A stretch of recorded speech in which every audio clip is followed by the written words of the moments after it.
Hello there, Sir from 17 once again, bringing you Chapter 3 in this Bulletstorm very hard difficulty video walkthrough. And this is obviously in Act 1, and it's called Whatever It Is, It's Pissed. And if you're wondering what that's a pretty obscure reference to, you're going to find out soon.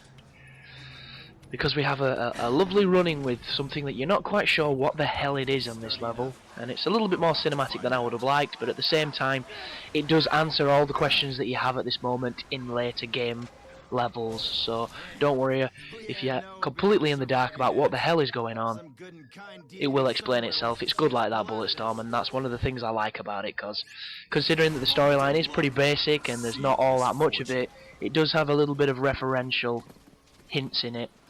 But as you run up this cliffside and you look at these beautiful rocks, you're going to come up against a new enemy, which is the enemy that you can't leash. And it's these dudes here which you're going to see me shoot the tits off, because I hate them. Because as you can tell, they've got funky looking helmets, they look like a cross between a Big Daddy and Isaac Clarke. And they drop this pistol, which is called the Screamer, I think. And this pistol is really accurate, but the first thing I will say is it's kind of slow when you're aiming down sights. It doesn't seem to move with the same fluidity that the assault rifle does, but you can get a ton of new skill shots, as you can tell. You can get headshots, you can get gunslinger ones, you can get one hit wonder and things like that, and they will all add to your skill points, so make sure you try and at least do them, because it is a new weapon and it is super fun. But once again, it's also isolating the fact that ammunition on this game is a lot scarcer than you would believe. So down there, as you I'm just raping dudes with this gun, but now I'm out of bullets. But you'll see the gyros that fly in. There's two of them. One crashes on that cliffside there, and one of them hovers around to kill you. So if you use your leash or you use your gun, you can take one out, and then you can snipe the other one. Because believe it or not, the pilot that comes out of that gyrocopter, sorry, is really damaging. He hurts from a great distance. It's like, look at him, he's full on kicking my ass and I'm bang on him and it's not hitting him. So take your time with this guy, because he could probably very easily kill you, because he seems to be such an accurate piece of shit, that one.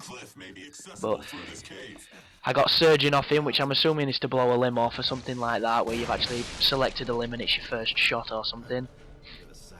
So that's always cool to get a new skill shot. And then inside these caverns, you don't actually have to fight any enemies, even though the screen's going to start shaking, everything's going to go to hell in a handbasket, and you're going to be probably wondering what the fuck is going on.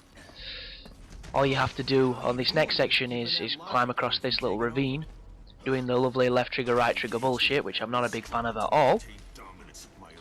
And then you have to use your good old boot to smash some eggs. And you might be thinking, oh, smashing eggs, Resident Evil 5 style.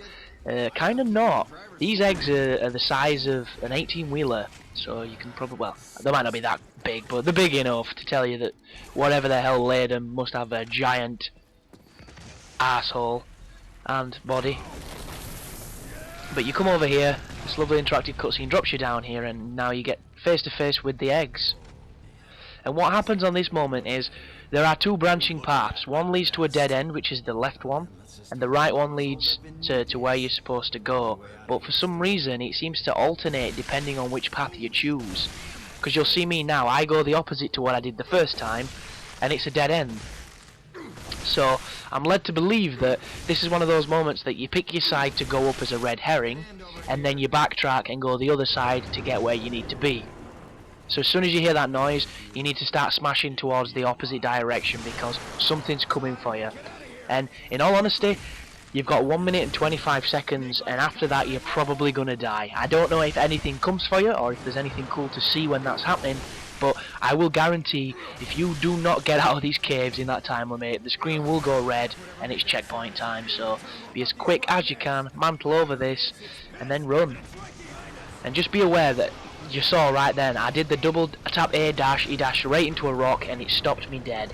So getting used to that dash can be quite annoying, especially if you've got a pad like mine, because you're going to see in a couple of videos where I start straying to the left when I'm in cover. And if anybody's watched any of my other walkthroughs, you'll know that that's because one of my pads is absolutely fucked. And it irritates the piss out of me, but I'm too lazy to buy another one at this moment in time, so it's my own fault. But you run all the way up to this gyrocopter, Ishii should come and get it working, and then you climb on it with him, and it's pretty much the end of the level. There's a quick time event where you have to shoot something, but aside from that, I think whatever it is it's pissed is pretty much over after this bit. But yeah, the scale on this game and the scope of some of the environments is really nice.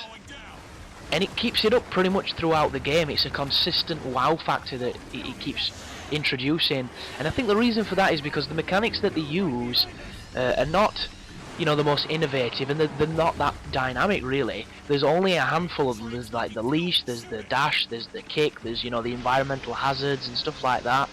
And once you've done that a few times, you've done it. So the fact that they mix up the environment so well and where you're doing all this stuff, it kind of helps you ignore the fact that it is kind of repetitive, and I think that's the mark of good game development.